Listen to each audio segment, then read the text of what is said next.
Be here with y'all. I just came in on one wheel. I just barely made it here in the nick of time, and I drove from down at Natchez. It's a beautiful town and a beautiful drive on the Natchez Trace, unless you encounter some bikers in construction.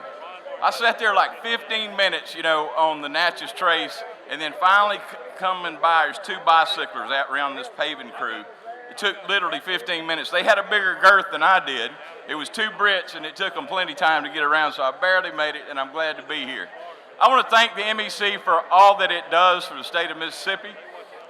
In particular, in one instance, I'm proud to announce that the Houston, Mississippi High School Solar Car team, which my son is a member of, MEC gave $5,000 to send them over to Australia to race in the World Championship Solar Car Racing Team. This little team from my hometown of 4,000 kids, or 4,000 people, has won the national championship race 14 years in a row. Fred Smith with FedEx flew them over to Sydney, and then they hauled it up to the northern tip of Australia and raced from Darwin to Adelaide. They just completed the race. They were first among high schoolers in the number of miles that they traveled. They spent 6 nights camping on the ground in the outback, wherever they finished, and they just landed in LA. They're coming back, and I'm going to Memphis to pick them up tonight. They were racing against teams in a different league, like MIT, Stanford, Cambridge University. All these university teams were looking at this little redneck team from Houston, Mississippi, and going, "What are you kids doing here?" They actually had their own Hollywood documentary team following them around because they thought they would be the first high school team to complete that race. It's 1,800 miles. Well, come to find out, they beat the MIT team. They beat the Stanford team in the race. Now, there's some questions about whether they flipped from first to third, but we know they finished more miles, so we don't really know the answers. The communications were not as good as we anticipated, even with all the technology that we have today. I want to talk to you a little bit about some of the things that I've done as Attorney General. I was served as a law clerk at the Mississippi Supreme Court. I was an Assistant Attorney General 5 years. I was in that office. I saw it from the bottom up. And then I served 8 years as District Attorney in Oxford and the 7 counties around Oxford up there. For the past 12 years, I've had the honor of representing you as Attorney General in the state of Mississippi. And some of the issues that I worked on that affect business are issues such as dealing with technology. I got involved in the technology arena because I know where the gaps are for district attorneys. They're the frontline prosecutors out there for us. But the gaps I started noticing, having a young daughter, and two actually, and my son, worried about the technology and the texting and the sexting and the cyberbullying and all those issues, and we got involved in the technology arena. And that's led us along a long trail of 12 years. We've been sort of at the fore of issues of technology in the state of Mississippi.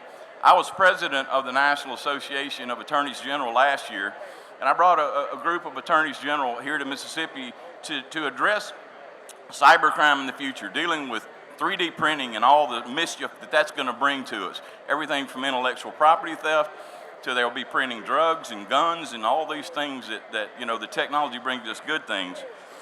One area that we've now begun to move into, we've trained local law enforcement to deal with, all the technology issues like child exploitation, child pornography, all those issues that it brings with it. But one area that we've kind of moved into is dealing with data breach. And data breach is an issue that many of you in business are very much concerned with. Many of you in the larger corporations have technology people who are protecting your businesses. But a lot of you that deal with small businesses don't necessarily have that IT staff to really protect your systems. And if you have people's personal information, then you're at risk of being hacked, because what's happening is the hackers are moving away from targeting the large corporations to targeting the smaller businesses and smaller governmental entities and doctors' offices that have personal information available. So what we've done is I've worked with about 20 other attorneys general throughout the nation, and we put together a manual. And this manual is to be distributed to governmental entities, to be small businesses, about how you protect your systems from a data breach. We have our systems protected quarterly. We have hackers try to get into our system, and usually they can't break in through the technology angle. They do it because of human error. They do it because of people having simple passwords, or better yet, our hackers will use emails to the people in our office to see if they actually open that document. And that's how most of the data breaches occur. One thing I'll mention to you, sort of as a rule of thumb for you business people, you better, you better get somebody on your IT staff who's put in some protection other than just a firewall. Because if you do have a breach, that's not going to protect you. There's no silver bullet to protect you from a lawsuit for loss of private information. You have to have these testing quarterly, or at least twice a year. You have to take a lot of steps to do those protections, such as training employees. So I encourage you, it's going to be a running battle for the next 10 to 20 years in which government has to work very closely with businesses in not only reporting data breach, but also in trying to keep track of the latest technical spyware that they're using to break into the systems. Another area where I have done work that I think have benefited Mississippi businesses is dealing with intellectual property theft. We've done a lot of work. It's companies like Toxie Haze, Mossy Oak. People were stealing their camouflage patterns. There's all kind of technology that Mississippi businesses come up with, and if we don't protect it, China is stealing it at an alarming rate. So we attorneys general have worked together to try to protect our consumers from getting counterfeit drugs. Counterfeit curling irons, straightening irons that cause fires that burn homes in the community.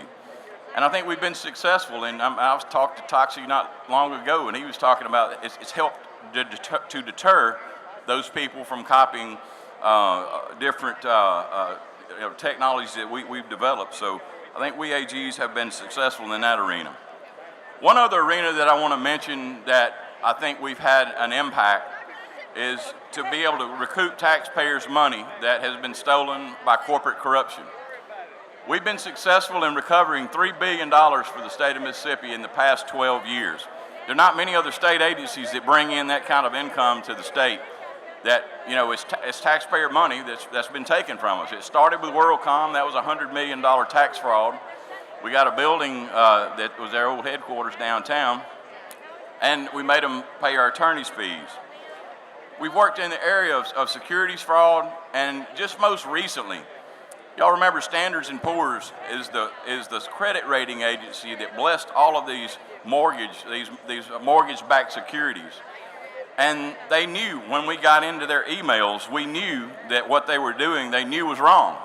They were charging more to approve those mortgage packages than any others. And they were making literally millions and millions and millions of dollars by processing those mortgage packages when they knew very well that it was wrong. What really got me about the credit rating agencies, we were the second state in the nation to file suit in that case, and we were one of the lead states in the negotiation of that $33 million settlement that came to Mississippi, was that you expected the Wall Street bankers to do some funny financing. Historically, over the past 100 years, we've seen cycles of where that's occurred. But for those credit rating agencies to portray themselves as if they were pure as the driven snow, and they blessed those things and made more money at it than they did other credit rating, somebody should have went to jail. That was the role of the federal government, but unfortunately they did not. But we extracted over $1 billion from Standard & Poor, and we still have a case going against the other two credit rating agents, primarily credit rating agencies. We extracted $1 billion, and we think that's about what they made in profit. They took a risk. They made a decision that they knew better. Unfortunately, we have some of those companies out there that take advantage of the states, take advantage of the consumers, and it's our job to protect those people. You've given me the opportunity as Attorney General to fight for those who can't fight for themselves. And I don't know of any job I'll ever have where I'm able to fight for the working people and people in the state of Mississippi. And as a result of fighting for them, it's helped Mississippi businesses. I hope you will recognize that. We have an election coming up next Tuesday. Even if you tend to vote Republican, I hope you'll switch over on the ticket and vote for Jim Hood for Attorney General. I've loved being your Attorney General for 3 terms, and I hope that I will get a 4th. God bless you, and it's great to be with you. Thank you.